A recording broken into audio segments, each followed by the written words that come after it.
दर्शकों, हम इस कार्यक्रम में आपका स्वागत करते हैं।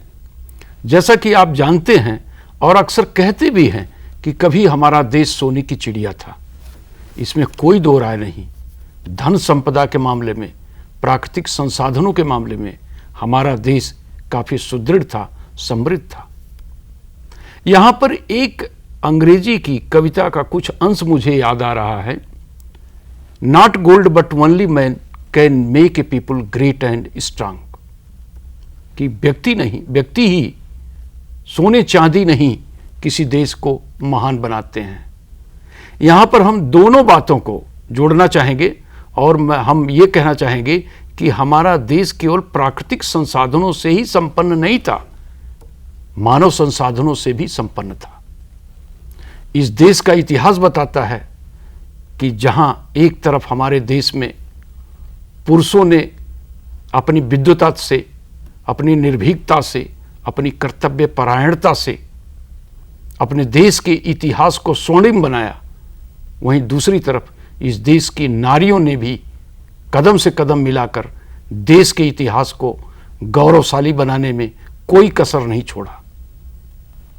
हमारे देश की महान नारियों में से एक नारी जिनका नाम है देवी अहिल्याबाई होलकर को नमन करते हुए आज हम स्मरण कर रहे हैं। देवी अहिल्याबाई होलकर केवल एक शासिका नहीं थी, बल्कि एक महान नारी थी। यही कारण है कि उनको लोक माता के रूप में स्वीकार किया गया और समाज ने, देश ने उनको देवी का दर्जा प्रदान किया।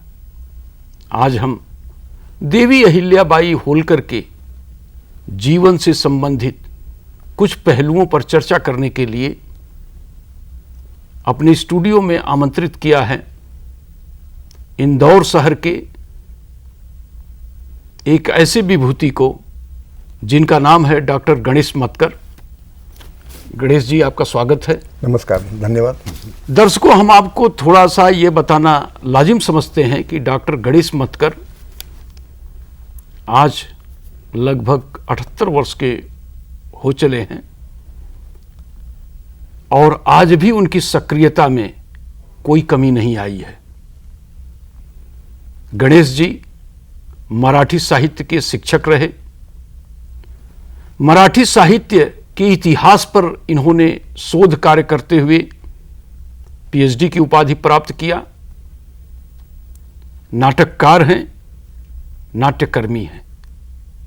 इसके साथ ही साथ इन्होंने पूरे जीवन भर देवी अहिल्याबाई होलकर के मूल्यों को प्रसारित करने में बराबर तत्परता के साथ कदम बढ़ाया है और आज हमारे बीच हैं देवी अहिल्याबाई होलकर के जीवन से संबंधित कुछ पहलुओं पर चर्चा करने के लिए पुनः हम आपका स्वागत करते हैं। गणेश जी, नमस्कार। हम सबसे पहले आपके सामने ये प्रश्न रखना चाहेंगे जी कि जब देवी अहिल्याबाई होलकर बच्ची थी, छोटी थी, जी, तो निश्चित रूप से बचपन में माँ बाप का असर किसी भी बालक के व्यक्तित्व पर, उसके जीवन पर गहरा प्रभाव छोड़ता है। जी। तो अहिल्याबाई होलकर के जीवन में उनके माँ बाप के साथ, परिवारजनों के साथ आसपास कैसा संबंध था, कैसा वातावरण था जिसका प्रभाव आगे चल करके हमको एक देवी के रूप में देखने को मिला? तो थोड़ा इस पर आप प्रकाश डालें कि उनका बचपन का जीवन कैसा था और उनका पारिवारिक संबंध कैसा था। देखिए, हमारी जो देवी अहिल्याबाई कहा जाता है जिनको, वो एक साधारण 8 वर्ष की बच्ची थी और 8 वर्ष के बच्चे से उनका जीवन क्रम हमको इतिहास में दिखाई देता है। एक अच्छे संस्कारशील परिवार की वो कन्या थी। उनके पिता मानुकोजी सिंधिया, उनको आजकल सिंधिया कहा जाता है, सिंधिया को। अच्छा अच्छा। और माता सुशीला। तो किसी कवि ने कहा है कि अति सुशील वह कन्या थी और नाम अहिल्याबाई था, मुखमंडल की ज्योति देखकर भास्कर भी शर्माता था। तो ऐसे भास्कर के है ना, सूर्य के समान उनका तेजस्वी चेहरा था। और बचपन से जो धर्म कर्म, जैसे प्रातः उठते से ही राम रक्षा गाना, उसके बाद में शाम को दिया बत्ती करना, दिया बत्ती के समय फिर राम रक्षा कहना, प्रार्थना करना, ये सब संस्कार माणकोजी शिंदे और सुशीलाबाई ने उनको दिए थे। और शाम के समय शिवजी का मंदिर उनके चौंडी गांव में है और हनुमान जी का मंदिर है, वो दिया बत्ती करने जाती थी। तो दिया बत्ती करने जाती थी तो उसी रास्ते पर बाजीराव प्रथम और मल्हारराव होलकर का सैनिकी पड़ाव था। तो उनको ये तेजस्वी बालिका दिखी, तो ये संस्कार उनको एकदम दिखाई दिया कि बालिका बिल्कुल ईश्वर का नाम लेकर स्तोत्र गाकर हनुमान जी को दिया बत्ती करने जा रही है। तो दिया बत्ती के प्रकाश में उनका चेहरा और भी तेजस्वी लगा जी। लेकिन मैं यहाँ पर जानना चाहूँगा कि ये जो उनके माता पिता थे, क्या उन्होंने इसके लिए उनको प्रेरित किया, उनको सिखाया, उनकी इस व्यवहार को बढ़ाने का प्रयास किया? कहाँ से उन्होंने ये सीखा? वैसे शिंदे परिवार कृषक, एक धनगर परिवार के थे, भेड़े चराने वाला परिवार है। और उनका एक बाड़ा था, उस बाड़े में सब परिवार के बालक बालिका इकट्ठा होकर ये धार्मिक संस्कृति का जो परंपरा है, महाराष्ट्र में जो मराठी परंपरा है, वो परंपरा के अनुसार वहाँ कार्य होता था। और जैसे कथा कीर्तन वो भी हुआ करते थे। तो बचपन से अहिल्याबाई को वो अपने माता पिता के द्वारा जो कीर्तनकार आते थे, जैसे पंढरपुर वहाँ से लगभग 87 किलोमीटर है, अच्छा, चौंडी से। हाँ। तो कीर्तनकार आकर उनके बारे में रुकते थे। अच्छा। तो धार्मिक कथाएं सुनना और विट्ठल और शिवजी की प्रार्थना करना और शिव कवच, शिव स्तोत्र ये गाना, ये सब नित्य नियम से उनके परिवार में होता था। और उस गांव में एक अत्यंत तेजस्वी और बुद्धिमान ऐसी ये लड़की थी। और माता पिता को बड़ा गर्व था कि जहाँ भी ये लड़की विवाहित होगी उसका भविष्य बहुत अच्छा होगा। ऐसा बचपन से ही उसके संस्कारों से माता पिता को लग रहा था और वे भी माता पिता के इन संस्कारों को आत्मसात कर रही थी। कर रही। इसका मतलब ये हुआ कि माता पिता ने और वहाँ से गुजरने वाले तीर्थयात्री भी जी उनके जो प्रारंभिक जीवन था, बालपन था, उस पर अपनी गहरी छाप पड़ी और उसका प्रभाव उनके जीवन में पड़ा। और शिवजी की तो परम भक्त थी वो।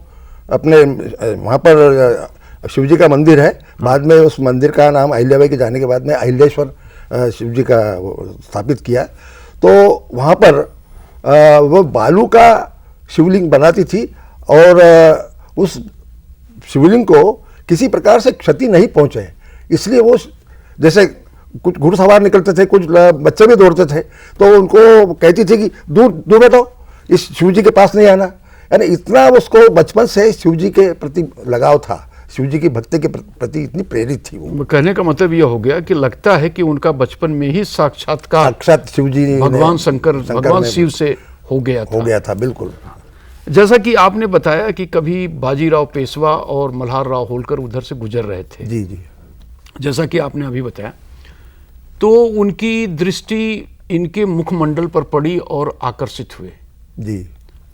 लेकिन एक बात यहाँ पर हम जानना चाहेंगे कि केवल मुखमंडल देख करके अपने पुत्र के लिए एक पुत्रवधू का चुनाव करना थोड़ा सा ऐसा लग रहा है कि ये अधूरा चयन नजर आ रहा है। क्या मल्हारराव होलकर ने और कोई वार्तालाप किया उनके बारे में, और कोई छानबीन किया उनके किन मूल्यों के आधार पर, क्या देखा हकीकत में कि अपने परिवार की पुत्रवधू के रूप में स्वीकार करने का निर्णय ले लिया? बाजीराव की नज़र पड़ते से ही वो मल्हार कहते थे वो, मल्हारराव होलकर को जी, कि ये लड़की कुछ मुझे अलग नज़र आ रही है। ये देखो कैसे गा रहे हो और बिल्कुल नियम से जा रहे हो, और बाकी लड़कियां जो है वैसा इसमें कुछ दिखाई नहीं दे रहा है। बाकी इसमें कुछ जो विशेषता है ऐसा करें कि इसके माता पिता से अपन बात कर लें, तो इनके यहाँ चलें और उनसे कहे कि हमारा बेटा यानी तुम्हारा जो बेटा है खंडेराव के साथ में विवाह की बातें अपन करें। तो मल्हारराव ने कहा कि एकदम से कैसी बात करें, बोले चले। तो उसी समय वो उसके पीछे पीछे गए और उनके बाड़े में जाकर नमस्कार करके, तो उनको माणकोजी शिंदे बहुत सज्जन और कृषक थे, तो उन्होंने कहा कि अरे बाप रे, मेरे बाड़े में ये राजा महाराजा आए हैं, बाजीराव जी आए हैं, उनके साथ में उनके सरदार आए हैं। तो उनको बिठाया, बातचीत करी और एकदम से मल्हारराव ने वो बोले इनकी इच्छा है कि मेरे बेटे के साथ में आपकी कन्या का विवाह हो। तो माणकोजी शिंदे तक एकदम घबराया, बोले मैं तो गरीब किसान हूँ और आपका राज परिवार है, राज परिवार में कैसा। इस बात के लिए उन्होंने जवाबदारी ली बाजीराव पेशवा ने कि कुछ नहीं, ये आपकी बेटी बहुत सुखी रहेगी और बेटी में जो गुण हमको दिखाई दे रहे हैं वो बोले इसका जीवन भी सुखी होगा और हमारे मल्हार बाबा का जीवन भी बहुत सुखी होगा। बोले उसके चेहरे से हमको ऐसा लग रहा है, जैसे मैंने अभी बताया आपको, अति सुशील व कन्या थी और नाम अहिल्याबाई था, मुखमंडल की ज्योति देखकर भास्कर भी शर्माता था। तो वो ऐसा उसका तेज देखकर उन्होंने दोनों ने माणकोजी शिंदे को कहा, निवेदन किया और एक दिन के बाद में फिर उन्होंने उस बात को स्वीकार किया और फिर बाजीराव पेशवा ने कहा कि मैं इसका कन्यादान करूंगा। अच्छा, ये बात? हाँ, ये भी बात कर, पूना में उसका विवाह हुआ और सब पूरी मराठी संस्कृति के अनुसार उनका विवाह हुआ। तो जहाँ एक ग्रामीण संस्कृति थी, गांव की, चौंडी गांव की, उस पूना में जो महाराष्ट्र की संस्कृति थी, छत्रपति शिवाजी के समय से चली आ रही थी, वो संस्कृति के अनुसार और मराठा और ब्राह्मण ये दोनों संस्कृति का मिलन होकर बड़े ठाट बाट से अहिल्याबाई का विवाह मल्हारराव के बेटे के साथ में, खंडेराव के साथ में संपन्न हुआ और बाजीराव ने भी कन्यादान किया है। कहने का मतलब ये है कि बाजीराव पेशवा की इतनी नज़र पैनी नज़र थी, हाँ, केवल चेहरा देख करके यह पहचान लिया कि ये जो है लड़की में तेज है, इसमें मूल्य अंकुरित हो रहे हैं जो आगे चल करके जो है देश के लिए, समाज के लिए, परिवार के लिए ये लाभदायक होंगे। अब एक चीज़ मैं ये जानना चाहता हूँ, कभी कभी इस तरह की क्यूरियोसिटी रहती, हालांकि आपने जो एक जो हमारे मन में जिज्ञासा थी उसको शांत किया, लेकिन जहाँ तक हमारे भारतीय परंपरा का प्रश्न है, अक्सर ये देखा जाता है कि लड़की वाले रिश्ता लेकर के जाते हैं लड़के वालों के यहाँ, और यहाँ पर लड़के वाले ही खुद आए, एक तो ये जी हाँ, नजर आता है। अगर कहीं उस वहां की संस्कृति में कुछ दूसरी बात हो तो वो बताएं। तो और दूसरी बात ये मन में बार बार आ रही कि क्या उस समय, जैसा कि आपने बताया 8-9 वर्ष की थी जी, तो कितनी वर्ष? उनके बेटे की उम्र थी 12 वर्ष की और अहिल्याबाई होलकर 8 वर्ष की थी। 8 वर्ष की थी। तो मतलब उस समय इस उम्र में शादी होती थी? हाँ, उस समय कोई सामाजिक या नहीं, बाल विवाह होने की परंपरा थी, कानूनी बंधन कानूनी कोई बंधन नहीं था उस समय।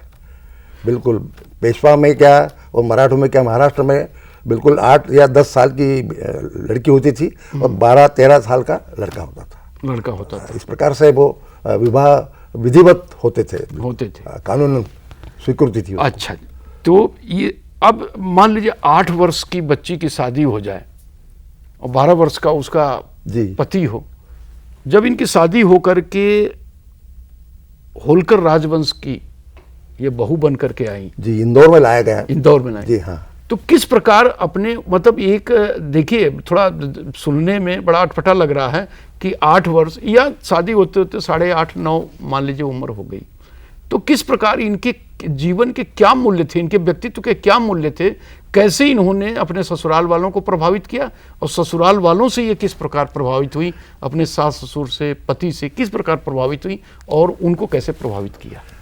ऐसा मैंने पढ़ा है कई पुस्तकों में कि मल्हारराव के बेटे ज़रा स्वच्छंदित थे और अहिल्याबाई में वो गुण थे जो उनके बेटे में नहीं थे जी। अच्छा, मल्हारराव का पत्र व्यवहार करना और राजा महाराजा जो आते थे उनका आगत स्वागत करना, दरबारी पद्धति से, राजघराने की जो पद्धति होती है, तो वो पद्धति को बहुत शीघ्रता से इंदौर में जब कंपेल में आया, जब राजवाड़ा नहीं बना था, हाकिम बड़ा था वो, और जमींदारों ने आश्रय दिया था, क्योंकि जमींदारों ने बाजीराव को लिखा था कि हमारे मालवा का आतंक मिटाने के लिए आप किसी को भेजिए, तो इसलिए उन्होंने मल्हारराव को भेजा था। तो मल्हारराव खास विश्वास पात्र थे बाजीराव के। तो यहाँ कंपेल में आकर उन्होंने जो अपनी पत्नी गौतमाबाई, मल्हारराव की पत्नी गौतमाबाई, ये भी बड़ी सुशील और बड़ी धार्मिक और प्रवृत्ति की थी। तो सास और बहू का इतना सामंजस्य जम गया कि जैसे वो भी पोथी पढ़ने में और अच्छे आचरण करने में और व्यावहारिकता, जो आने जाने वाले लोग हैं उनके साथ में किस प्रकार से बोलना चाहिए, किस प्रकार से, तो ये सब बातें सिखाने के लिए गौतमाबाई का व्यावहारिक ज्ञान उनको खास करके अहिल्याबाई को मिला। और बाकी जो पत्र व्यवहार करना और जो राजकाज संबंधी बातें हैं, वे अपने बेटे से ज़्यादा अहिल्याबाई पर विश्वास करने लगे, मल्हारराव और उनकी पत्नी गौतमाबाई। तो होता क्या है कि जनरली सास और बहू के रिलेशंस और ससुराल वालों के साथ जो रिलेशंस है वो जरा कुछ कटुता के अनुसार ही प्रारंभ होता है। लेकिन अहिल्याबाई का ऐसा नहीं हुआ। अहिल्याबाई का जीवन जो है, ससुराल में वो गई, लेकिन ससुराल में उसको माता का प्रेम मिला, माता और पिता, ससुर यानी बिल्कुल पिता समान और गौतमाबाई यानी माता समान। कहने का मतलब यह है कि बहुत जल्दी संस्कार उन्होंने प्राप्त किए कि जो उनके माँ बाप थे उन्होंने जो सिखाया वो सिखाया ही, उस प्रक्रिया को आगे बढ़ाने में उनके सास ससुर का जैसे कहा जाता है दुग्ध शर्करा योग था उनके जीवन में। ये तो बहुत सुखद, ये बात सुनकर के बहुत सुखद अनुभूति हो रही है। और मुझे लगता है कि आज के समाज के लिए एक बड़ा प्रासंगिक तत्व है, ये प्रासंगिक बात है, बिल्कुल प्रासंगिक बात है। अहिल्याबाई का जीवन बिल्कुल प्रासंगिक, कि किस प्रकार जो है सास ससुर भी, जो पुत्र वधू आती है नए घर में, किस प्रकार उसको अपने बेटी तमाम, अपने बच्ची तमाम मान करके उसको सिखाने का प्रयास किया उन्होंने। तो वो आज के लिए एक अनुकरणीय बात है आज के समाज के लिए। जी जी। आप इसके साथ ही एक बात जो है सुनने में आती है, आपसे भी कभी अनौपचारिक बातचीत में ये बात सामने आती है कि देवी अहिल्याबाई को शासन की बागडोर थमाने के लिए बहुत दिनों तक उनके ससुर ने उसका प्रशिक्षण भी दिया, एक एक बात को बताया। यहां पर एक बड़ी जिज्ञासा होती है मन में कि बेटे को न आगे बढ़ा करके पुत्र वधू को, बहू को आगे बढ़ाने का निर्णय किस आधार पर लिया मल्हारराव होलकर ने, और क्या गुण देखा देवी अहिल्याबाई के। देखिए, एक नारी का जहां तक सवाल है, उन नारी के गुणों का, उसमें सुशीलता होनी चाहिए, धर्म परायण होना, कर्तव्य परायण होना, बड़ों का आदर करना, ये सामान्य सी बात लोग करते हैं। लेकिन एक ऐसी नारी के लिए जिसको शासन की बागडोर उस जमाने में, आज तो ठीक है, आज तो हम देखते हैं कि काफी समानता की बात होती है और काफी जमाना आधुनिक हो चला है, लेकिन उस जमाने में ससुर ने अपनी पुत्र वधू के में क्या चीज देखी, देवी अहिल्या में क्या चीज देखी जिसको देख करके उन्होंने इतना बड़ा निर्णय। एक तो उनका बेटा खंडेराव थोड़ा जिद्दी था और उनकी बातें सुनता नहीं था, थोड़ा हठी स्वभाव का था। अच्छा। और लाडला था वो, एकमात्र था खंडेराव, लेकिन वो भी बहादुर था। उनके साथ में तलवारबाजी, युद्ध का शिक्षण, तो उसके साथ में अहिल्याबाई भी जाती और सैनिकी शिक्षण भी उन्होंने लिया था। और पत्र व्यवहार का समस्त जो जवाबदारी का कार्य है वो मल्हारराव ने उस पर ज़्यादा सौंप दिया था, क्योंकि इस मामले में वो रुचि नहीं लेता था। अच्छा अच्छा। तो एक तो परिवार में खास करके घर के जो संस्कार है वो तो माताजी ने, उनके सास ने उनको प्रदान किए और वे बड़ी होशियारी से उसको तत्परता से स्वीकार करती थी। और मल्हारराव ने जो बेटे को संस्कार देना चाहिए थे वो अधिक संस्कार अपने पुत्रवधू को दिए। तो इसलिए वो तत्परता से, वो मैंने बेटे से अधिक होशियार कहा जाए तो कोई अतिशयोक्ति नहीं होगी, तो उस पर ज़्यादा भरोसा वो करते थे। और जो भी मल्हारराव से कंपेल में मिलने के लिए आते थे, वो अहिल्याबाई की बड़ी प्रशंसा करते थे कि कितनी सद्गुणी है आपकी ये पुत्रवधू। मराठी में कहा जाए तो तुमचे सून किती भाग्यवान आहे, किती काम करते, पत्र लिखते, सगळ्यांना नमस्कार करते, आने जाने वालों को ये करते, और वो अपना खंडेराव नहीं करता था।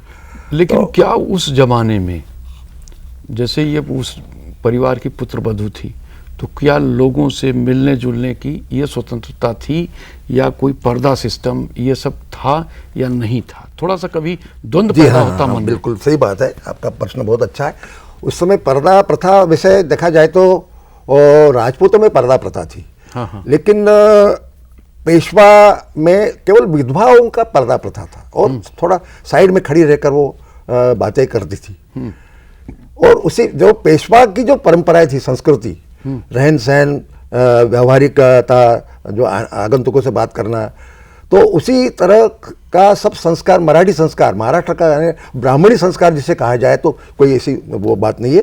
तो वो सब ब्राह्मणी संस्कार हमें दिखाई देता है अहिल्याबाई के जीवन में, और वो सब प्राप्त हुआ। और उसी प्रकार से, जिस प्रकार से पेशवा की मुख्य जो कुल देवता है गणेश जी है पेशवा का, उसी प्रकार से धनगर समाज का, एक कृषक समाज का मल्हारी मार्तंड देवता है। तो शादी के बाद में पेशवा की तरफ से उनको ये प्रेरणा दी गई कि आप भी अपने कुल देवता की स्थापना राजवाड़े में कीजिए। तो 1741 में राजवाड़े का निर्माण हुआ, और कंपेल से 1741 में जब मल्हारराव, गौतमाबाई, खंडेराव और अहिल्याबाई, इनका परिवार जब जाग बसा वहाँ पर, तब सबसे पहले वहाँ मल्हारी मार्तंड की स्थापना हुई, और जेजुरी से मल्हारी मार्तंड की ज्योति लाकर वहाँ पर बसाया गया, और बहुत बड़ा वो उत्सव मनाया गया, जिसमें पूना के, पेशवा के, ब्राह्मण, मराठा, सिंधिया के, ग्वालियर के, धार के और देवास के, ऐसे सब मराठा और ब्राह्मण परिवार इकट्ठा होकर वो राजवाड़े में मल्हारी मार्तंड मंदिर की स्थापना हुई, जो आज बहुत बड़े पैमाने पर वहाँ पर मंदिर की पुनरुद्धार किया हमारे उषा राजे ने 4 करोड़ रुपया खर्चा करके। तो वो मूल रूप से अहिल्याबाई की शादी के समय का मंदिर है। निजी पूजा घर था वो। अब सार्वजनिक बना दिया उन्होंने, लेकिन निजी पूजा घर था। तो वो मल्हारी मार्तंड देवता की स्थापना से होलकर राज्य की काफी उन्नति होती रही, ऐसा कहा जाता है। जी। गणेश जी, देवी अहिल्याबाई होलकर पर जितनी बात की जाए कम है जी। आज हम अपने इस वार्ता को यहाँ विराम देना चाहेंगे, लेकिन इस प्रश्न के साथ कि अब तक की जो बात हुई, बचपन से लेकर के शादी होना, शादी होकर के फिर जब ससुराल तक आना, यहाँ तक के जीवन में देवी अहिल्याबाई होलकर के व्यक्तित्व में क्या ऐसा आकर्षण था जी? क्या ऐसे गुण थे जो आज हमारे भारतीय नारी के लिए, भारतीय समाज के लिए, और उनसे संबंधित जो लोग थे, जैसे सास ससुर हैं, माता पिता हैं, उस तरह की भूमिका में जो आज का समाज है भारत का, उन सब के लिए क्या संदेश है? अहिल्याबाई का वैवाहिक जीवन तो सुखी नहीं रहा इतना। 29वें साल उनको वैधव्य प्राप्त हुआ, विधवा हुई जी। और समस्त कारोबार की जो जवाबदारी है मल्हारराव ने उन पर डाली, और सती नहीं जाने दिया उनको जी। और कुछ वर्षों बाद में मल्हारराव भी गए, अपनी उनकी जो अहिल्याबाई की सास है गौतमाबाई का भी इंदौर में निधन हुआ, मल्हारराव का आलमपुर में भी निधन हुआ। तो इन विधवा होने तक के वर्षों में कई विपदाएं उन्होंने बर्दाश्त की। मालेराव के निधन के बाद में राघोबा दादा ने इंदौर पर आक्रमण करना चाहा, सिंधिया ने भी आक्रमण करना चाहा। बड़ी चतुराई से अहिल्याबाई ने उनको उत्तर दिया, और सबको ये कहती थी कि मी सुभेदारांची सून आहे, खांद्यावर बासाडा घेऊन जर उभी राहिले तर तुम्हास भारी पडेल। यानी बासाडा यानी तलवार लेकर मैं यदि खड़ी हो जाऊंगी तो आपको भारी पड़ेगा। इस प्रकार से होलकर राज्य बचाया उन्होंने। और पूना का जो मराठा सल्तनत की जो बागडोर है उसको भी उन्होंने संभाला। और पत्र व्यवहार के माध्यम से जो बचपन में उनको संस्कार मिले थे, पत्र व्यवहार के माध्यम से उन्होंने समस्त नवाब और समस्त इंदौर के जितने हिंदुस्तान के जितने भी राजा महाराजा थे उनको भाईचारे का संबंध बनाया। और इस संबंध के कारण होलकर राज्य एक आदर्श राज्य की उन्होंने स्थापना करी। हालांकि विधवाओं को कोई स्थान नहीं मिलता है, लेकिन अहिल्याबाई को जब महेश्वर में उन्होंने अपनी राजधानी बनाई इंदौर छोड़कर, तो उन्होंने किसी प्रकार से पर्दा नहीं रखा था और खुले रूप से दरबार में सबकी समस्याएं सुनती थी। और जितने भी सुधार कार्य हैं, न्याय और पंचायत की व्यवस्था और जितने भी लोक कल्याण के कार्य हैं, उनके कमावे द्वार के द्वारा उनको जो 16 करोड़ रुपए मिला था खासगी का रूप, उन 16 करोड़ के खर्च से ये सब दान धर्म और सप्तपुरी, 4 धाम और 12 ज्योतिर्लिंगों का जीर्णोद्धार किया। और इतना उनका, जैसे कहा जाता है कि विधवा का मुंह नहीं देखना चाहिए, लेकिन इतने बड़े बड़े काम उन्होंने किए कि वो जो है विधवा की जो बात थी वो उन्होंने पीछे छोड़ दी और दर्शनीय अपना स्वरूप बताया। इसलिए उनको प्रातः स्मरणीय भी कहा जाता है और गंगा जल निर्मल सदृश ऐसा भी कहा जाता है। विद्वानों को उन्होंने आश्रय दिया, साहित्यकारों को सम्मानित किया और जहाँ पर ये तीर्थक स्थान है वहाँ पर छोटे छोटे व्यापारियों के लिए उद्योग चला है। महेश्वर में साड़ी का उद्योग चला है। तो इतने बड़े बड़े काम उन्होंने किए अपने 29वें वर्ष से लेकर 70वें वर्ष तक। तो इसलिए ये कहा गया है कि ऐश्वर्य होते हुए भी वे विरागिनी के समान उनका जीवन गया। अब इस पर जो है हम अगले कार्यक्रम में इस पर और चर्चा करेंगे विस्तार से जी। दर्शकों, अभी तक जो हमारी गणेश जी से बातचीत हुई, अगर इस पर हम ध्यानाकर्षण करें और इसके निष्कर्षों की तरफ जाएं तो ये पाएंगे कि अहिल्याबाई होलकर का जो बाल्य जीवन था वो केवल ऐसे नहीं हो गया। उस पर प्रभाव पड़ा उनके माता पिता का, उनके परिवारजनों का, उस समाज का, उन भक्त मंडली का। तभी वह एक धार्मिक प्रवृत्ति की बालिका के रूप में अपने को प्रदर्शित कर पाई। और यही कारण था कि उनके होने वाले ससुर मल्हार राव होलकर ने, जो उस समय गुजर रहे थे वहां से, खुद आगे बढ़ करके बालिका का हाथ मांगने के लिए उनके माता पिता से बात किया। जी। तो यहाँ पर माता पिता की कैसी भूमिका होनी चाहिए, आज भी ये बात प्रासंगिक है कि हम अपने बच्चों को किस प्रकार की शिक्षा दीक्षा दें। और जब वो ससुराल में आई तो सास ससुर किस तरह से उनके साथ पेश आए, किस तरह से उन्होंने उनको प्रशिक्षित किया और किस प्रकार से उनके गुणों को उजागर करने के लिए प्रयास किया, यह भी बात आज के समय में प्रासंगिक है कि आज के सास ससुर को केवल सास ससुर की भूमिका में नहीं, माता पिता की भूमिका में आनी चाहिए। बिल्कुल। और यही कारण रहा कि देवी अहिल्याबाई होलकर, हालांकि उनके जीवन में बहुत सारी बातें हैं, बहुतों का प्रभाव पड़ा जिसकी चर्चा हम आगे करेंगे, लेकिन यहाँ पर हम अपनी बात को विराम देना चाहेंगे कि माता पिता, सास ससुर किसी भी बालक बालिका के जीवन को संवारने में, उसको उत्कर्ष के मार्ग पर ले जाने में बहुत बड़ी भूमिका अदा करते हैं। जैसा कि गणेश जी ने अपनी वार्ता के माध्यम से, अपनी बातों के माध्यम से इस बात को उजागर किया। मैंने एक डॉक्टर शंकर दयाल शर्मा का एक ऐसा उद्गार पढ़ा अहिल्याबाई के बारे में, her unlimiting selfless services, courage, patriotism, initiatives for social reforms will be an inspiration for generation to come। बहुत बहुत धन्यवाद गणेश जी। दर्शकों, बहुत बहुत धन्यवाद आपको।